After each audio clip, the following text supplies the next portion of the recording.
जय जय जय जय जय भवानी। हिंदवी स्वराज्याचे छत्रपती शिवरायांना मानाचा मुजरा करतो। भारतीय राज्यघटनेचे शिल्पकार भारतरत्न डॉक्टर बाबासाहेब आंबेडकर यांना मानवंदना अर्पित करतो।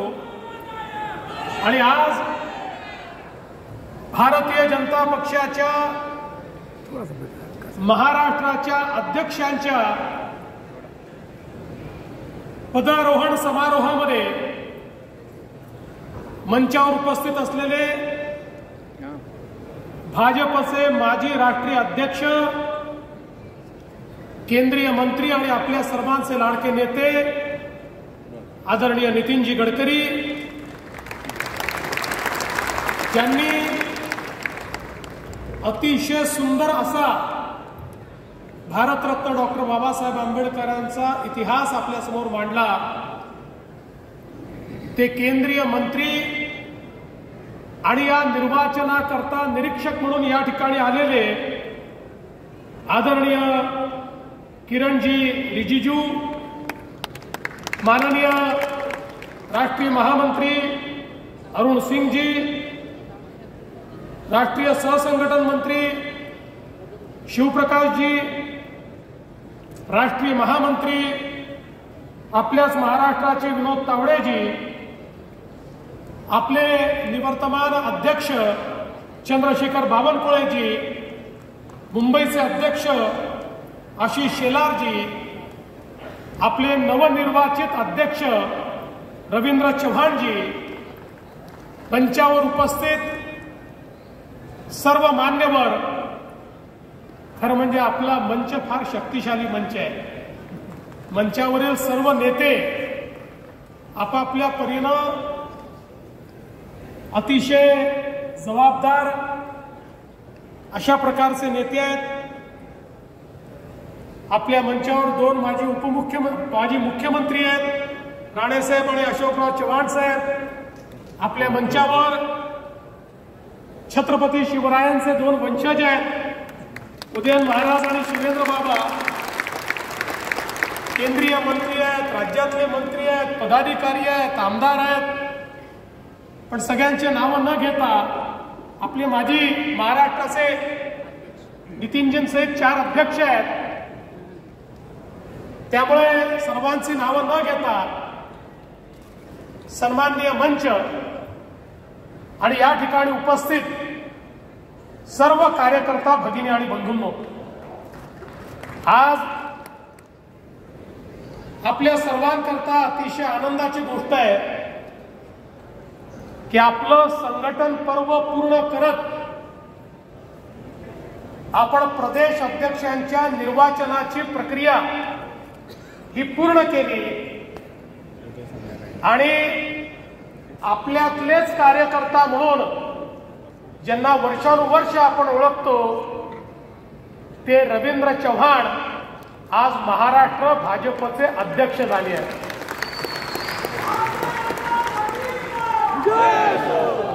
भारतीय जनता पार्टी सामान्य कार्यकर्त्याला मोठी करणारी पार्टी आहे।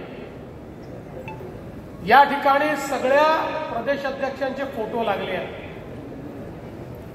यातला प्रत्येक प्रदेशाध्यक्ष सामान्य घरातून आलेला आहे आणि सगळ्यात महत्वाचं यातलं कोणीच कोणाच्या रक्ताच्या नात्यातलं नाहीये।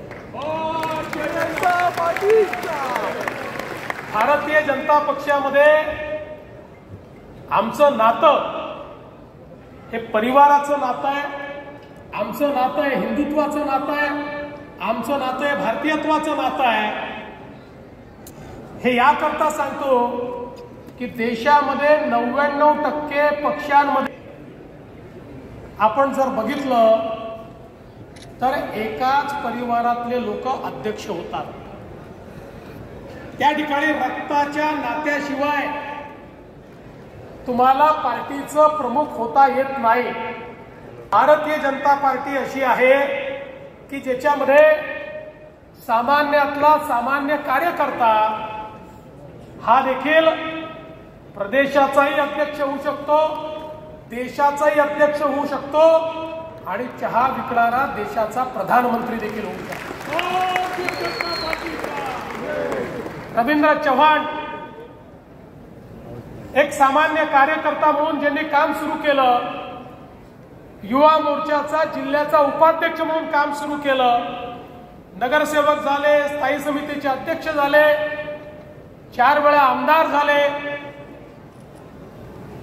भाजपचे महामंत्री झाले आणि आज भाजपचे अध्यक्ष म्हणून त्यांनी कार्यभार स्वीकारलाय. माझ्यासोबत मंत्रिमंडळामध्ये राज्यमंत्री म्हणून आणि नंतर मंत्री म्हणून त्यांनी काम केलं. रवींद्र चव्हाण यांच्यामध्ये जिद्द आहे, यांच्यात चिकाटी आहे, ते धाडसी आहे आणि सगळ्यात महत्वाचं असं आहे की आज मला अनेक लोक भेटले आणि त्यांनी मला त्या ठिकाणी आपली भावना प्रगट केली की इतके वर्ष आम्हाला वाटायचं की एकतरी कोकणी प्रदेशाध्यक्ष भाजपचा झाला पाहिजे. आमच्या कोकणात एकही भाजपचा प्रदेशाध्यक्ष झालेला नाही. ती कमतरता देखील रवींद्र चव्हाणांनी भरून काढली आणि आज एक आमचा कोकणातला नेता हा भाजपचा प्रदेशाध्यक्ष झाला. गेल्या अनेक वर्षामध्ये दिलेली जबाबदारी काटेकोरपणे पूर्ण करणं, 24 तास पक्षाला वाहून नेणं, क्षण पक्षाचा विचार करणं, ज्यांच्या डोक्यामध्ये 24/7 भाजपच आहे असे रवींद्र चव्हाण आहे. आणि म्हणून मला विश्वास आहे की त्यांच्या नेतृत्वात भारतीय जनता पार्टी अधिक वेगाने या ठिकाणी विस्तार करेल. पण त्याच वेळी आपले निवर्तमान प्रदेश अध्यक्ष चंद्रशेखर बावनकुळे यांचंही मी मनापासून अभिनंदन करेन. ज्या प्रकारे चंद्रशेखरजींनी पक्षाची धुरा हातामध्ये घेतल्यानंतर पायाला भिंगरी लावून महाराष्ट्राच्या कानाकोपऱ्यापर्यंत पोहोचून पक्षाला त्या ठिकाणी उभं करण्याचं काम केलं. मगाशी ते म्हणाले की माझ्यात मॅन्युफॅक्चरिंग डिफेक्ट आहे, मी थोडा जास्त बोलतो. ते खरंच आहे, तुम्ही रागवता, पण सुरुवातीला तुमच्या रागवण्याचा थोडा कार्यकर्त्यांना असं वाटायचं की अध्यक्ष जरा जास्त रागवतात. नंतर तुमचं रागवणं हे प्रेमाचं आहे हे कार्यकर्त्यांच्या लक्षात आलं आणि त्यामुळे कार्यकर्त्यांना हे लक्षात आलं. चंद्रशेखर बावनकुळेंनी सांगितलं ते जर केलं नाही तर आपल्या डोक्यावर हे केस राहू देणार नाही, इतका पाठपुरावा करतात. आणि म्हणून पक्षामध्ये 1.5 कोटी सदस्य करणं असो किंवा खालपासनं वरपर्यंतच्या निवडणुका असो, हा जो काही पाठपुरावा तुम्ही केला आणि सोबत खरं म्हणजे लोकसभेच्या निवडणुकीमध्ये फेक नरेटिव्हच्या माध्यमातून ज्या प्रकारे आपला विश्वासघात झाला आणि आपण निवडणुकीनंतर आश्चर्यचकित झालो की कसं झालं. त्यानंतर बावनकुळेजींच्या नेतृत्वात आपल्या या सगळ्या नेत्यांनी आणि तुम्ही सगळ्यांनी मिळून या महाराष्ट्रामध्ये कानाकोपऱ्यामध्ये जाऊन फेक नरेटिव्हने उत्तर दिलं आणि त्याचा परिणाम काय झाला. महाराष्ट्राच्या इतिहासामध्ये भारतीय जनता पक्षाने आणि महायुतीने नवीन रेकॉर्ड केला आणि 235 जागा आपण निवडून आलो आणि भाजपा 137 जागांवर त्या ठिकाणी निवडून आला.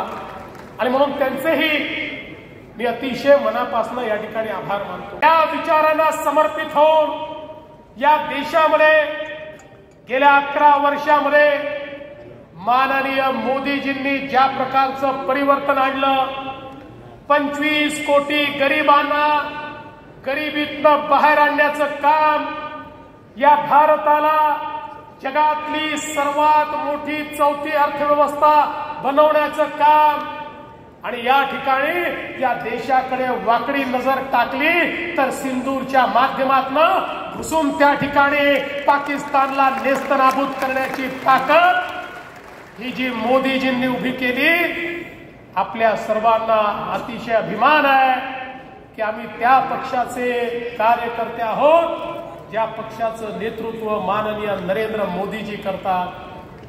बंधू भगिनींनो, आज तुमच्या सर्वांच्या आशीर्वादाने या महाराष्ट्रामध्ये अभूतपूर्व विजय मिळवून आपलं महायुतीचं सरकार स्थापित झालंय. आणि आता या 5 वर्षामध्ये या महाराष्ट्राला विकसित महाराष्ट्राच्या मार्गावर आपल्याला न्यायचं आहे. त्या दृष्टीने आपण कामकाज चालू केलंय. खरं म्हणजे फेक नरेटिव्ह तयार करणारी फॅक्टरी अजून संपलेली नाही. वेगवेगळ्या पद्धतीनं ही फॅक्टरी काम करते. लोकसभेच्या आधी संविधानाचा विषय मांडून या फेक नरेटिव्ह फॅक्टरीने एक यश मिळवलं, पण त्यानंतर त्यांचं ते यश आपण हिरावून घेतलंय. पण आज वेगवेगळ्या पद्धतीनं हे लोक रोज नवीन फेक नरेटिव्ह तयार करतात. आता महानगरपालिकेच्या निवडणुका जवळ आल्या आहेत, जिल्हा परिषदेच्या निवडणुका जवळ आल्या आहेत, पंचायत समिती नगरपालिकेच्या निवडणुका जवळ आल्या आहेत. आता आशिष शेलारजी पुन्हा एकदा भाषण सुरू होतील. महाराष्ट्रापासून मुंबईला तोडण्याचा कट सुरू झालेला आहे. अशा प्रकारची भाषणं आता पुन्हा ऐकायला मिळतील. मी त्यांना सांगू इच्छितो, तुमच्या मध्येही ताकद नाही आणि कोणाच्या बापातही ताकद नाही की मुंबईला महाराष्ट्रापासून वेगळं करतील. अरे भाजपचं सरकार आल्यानंतर या मुंबईचा चेहरा आम्ही बदलून दाखवला. वर्षानुवर्ष तुम्ही राज्य केलं, केवळ या महानगरपालिकेला त्या ठिकाणी सोन्याचं अंड देणारी कोंबडी समजून त्याची अंडी खात राहिला आणि शेवटी त्या कोंबडीलाही चिरण्याचं काम तुम्ही केलं. या मुंबईतल्या मराठी माणसाला हद्दपार करण्याचं काम तुम्ही केलं. या माझ्या गिरगावातला, माझ्या या संपूर्ण दक्षिण मुंबईतला मराठी माणूस आज त्या ठिकाणी हद्दपार झालेला आहे. याच्याकरता दोषी कोण आहे याचं उत्तर एकदा त्या ठिकाणी आम्हाला द्या. तुम्ही केवळ मराठीच्या नावावर या ठिकाणी राजकारण करत राहिलात, पण त्या मराठी माणसाला घर देणारे आम्ही आहोत. बीडीडी चाळीमध्ये इतके वर्ष राहणारा मराठी माणूस, त्याला घर देणारे आम्ही आहोत. अभ्युदय नगरच्या या मराठी माणसाला घर देणारे आम्ही आहोत. या ठिकाणी धारावी मधल्या गरीब माणसाला घर देणारे आम्ही आहोत. त्यामुळे निवडणुका आल्यानंतर यांना मराठी माणूस आठवतो आणि अनेक वेळा मला तर लक्षातच येत नाही यांना लाज का वाटत नाही. आपण जे केलं त्याच्याच विरुद्ध बोलायचं आणि जिंकलो जिंकलो जिंकलो सांगायचं. खरं म्हणजे या देशामध्ये नवीन शैक्षणिक धोरणामध्ये त्रिभाषा सूत्र आलं. हे त्रिभाषा सूत्र आल्यानंतर ते त्रिभाषा सूत्र कसं स्वीकारलं पाहिजे याकरता उद्धव ठाकरे सरकारने समिती तयार केली. त्या समितीमध्ये त्यांच्या उबाठाचा उपनेता टाकला. त्या समितीचा रिपोर्ट आला. समितीच्या रिपोर्टमध्ये सांगितलं पहिल्या वर्गापासून मराठी सोबत हिंदी आणि इंग्रजी 12वी पर्यंत कंपल्सरी करा, अनिवार्य करा. कोणी सांगितलं? उद्धव ठाकरे सरकारने निर्णय केला की तिसरी भाषा हिंदी तर शिकता येईलच, पण हिंदी सोबत कोणतीही भारतीय भाषा तुम्हाला शिकता येईल त्यावेळी मात्र हिंदीची सक्ती, हिंदीची सक्ती, हिंदीची सक्ती अशा प्रकारचं बोलणं सुरू केलं. या महाराष्ट्रामध्ये सक्ती एकच आहे, ती म्हणजे मराठीची. मराठी शिकावीच लागेल. पण त्याच वेळी आम्हाला हिंदीचाही अभिमान आहे. आम्हाला हिंदीचाही अभिमान आहे. या भारतातल्या प्रत्येक भाषेचा अभिमान आम्हाला आहे. या भारतीय भाषांचा आम्हाला अभिमान आहे. अरे आम्ही हिंदीचा विरोध करून इंग्रजीला पायघड्या घालणारे लोक नाही आहोत. आम्हाला अभिमान भारतीय भाषेचा आहे. हो, इंग्रजी भाषा आवश्यक आहे म्हणून शिकली पाहिजे, त्याचा आम्हाला विरोध नाही आहे.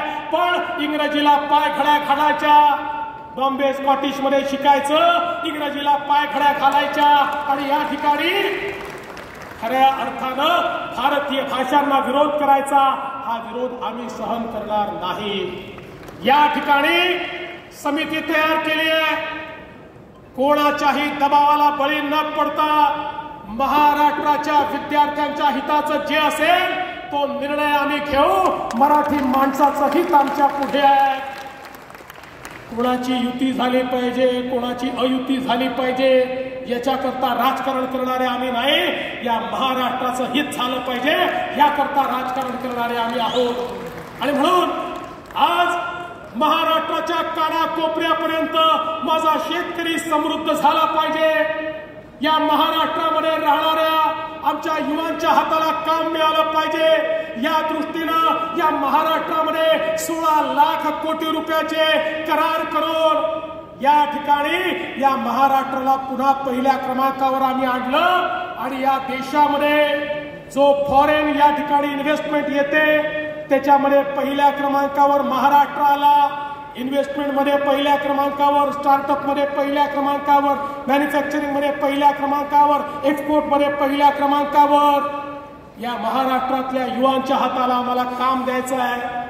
या महाराष्ट्रातल्या शेतकऱ्याच्या जीवनात परिवर्तन करायचं आहे.